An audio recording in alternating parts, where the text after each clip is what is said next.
The Dunoon Presents Argyll Rally was a super tough challenge for the competitors in the various classes. Let's catch up with those we haven't seen yet. After a difficult Jim Clark, Alistair Brearley had decided to change things up moving forward, teaming up for Argyll with the experienced Richard Wardle. The Mark II pilot really enjoyed the challenge of the Friday night, seeing it reminded him of the rallies he competed in the 70s and 80s. A wrong tyre choice on Saturday morning was a minor setback, but they ran well to the C3 win and 61st overall.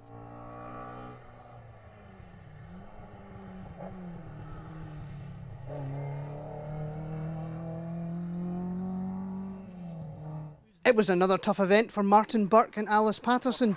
An off on Friday night was survived without major damage. Restarting on Saturday, however, this was the unfortunate result.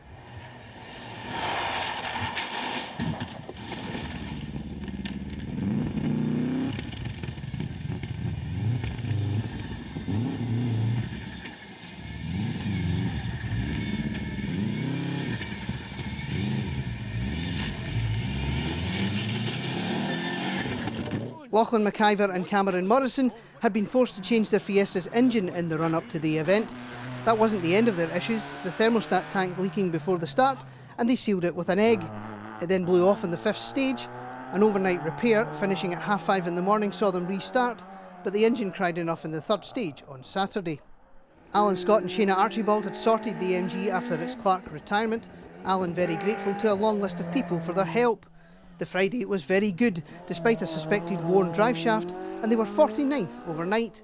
Sadly, Saturday would end with a mechanical failure on the second last stage.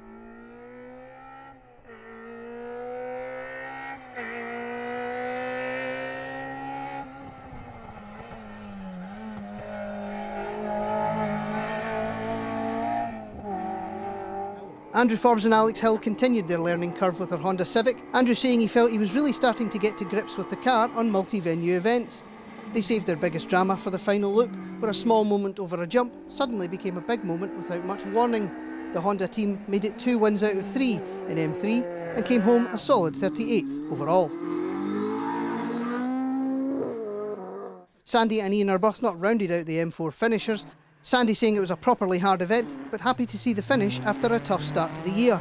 The Mark II finishing 59th overall.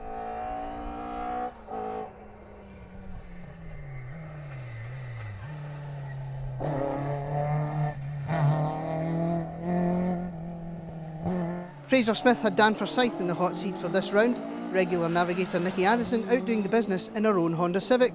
Fraser and Dan settled for a consistent pace in the tricky conditions, Fraser deciding he was a much bigger fan of the car on the gravel.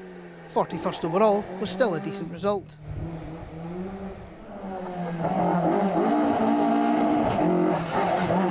Not traditionally a fan of tarmac, Paddy Munro was actually enjoying these roads more than he thought he would, saying they reminded him of the roads around his home.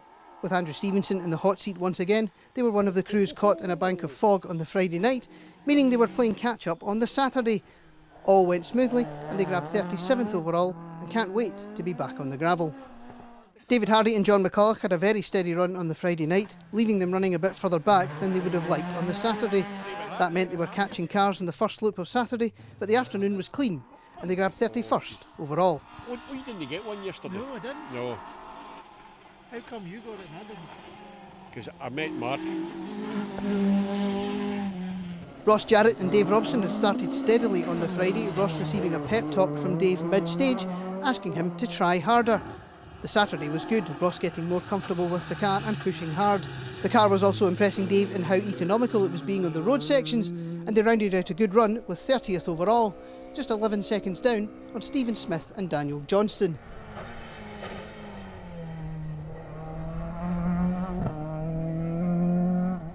Smith and Johnston were another crew still learning their new Escort, Stephen really enjoying the challenging roads and the new car. Getting quicker with every passing stage, they finished a solid 29th and still felt there was more to come. He's got a red light.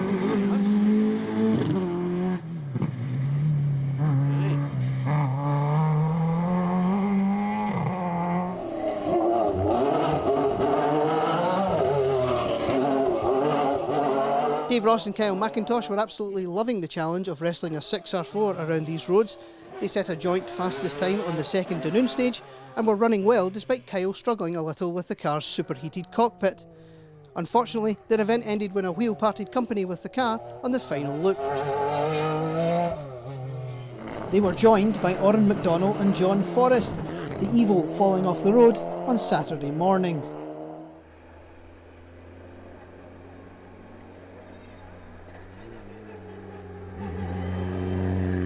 Taking their second H1 win of the year, Robin Shuttleworth and Malcolm Smithson's excellent season continued. The Friday night was a struggle, historic spec lights, not the best in the dark and fog.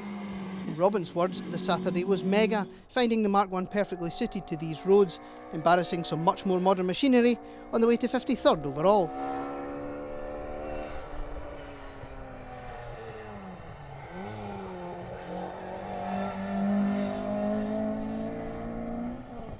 Richard Stewart had Owen Patterson in the 208's passenger seat for this round.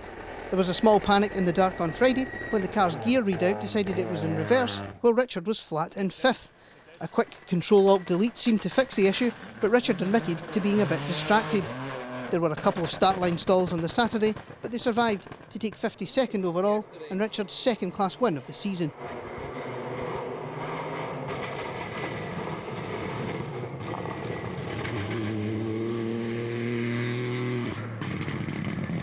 Barry Groundwater and Ashley Will did not enjoy the Friday night, Barry reckoning the Subaru was too wide for these roads in the dark. The Saturday was good. Pushing hard, they climbed from 33rd after Friday to a solid 22nd by the finish. Barry also delighted to have done no damage to the fantastic looking WRC car.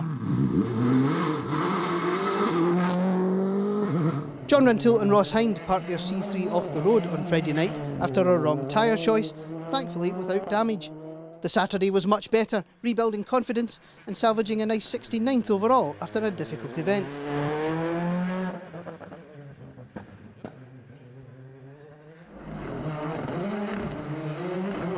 The Argyll jinx would strike again for Stewart and Mark Irvin, hitting a wall in the dark and shattering a rear hub.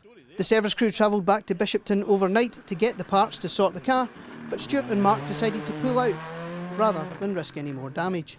A few weeks ago, same leg. Operation, Robin.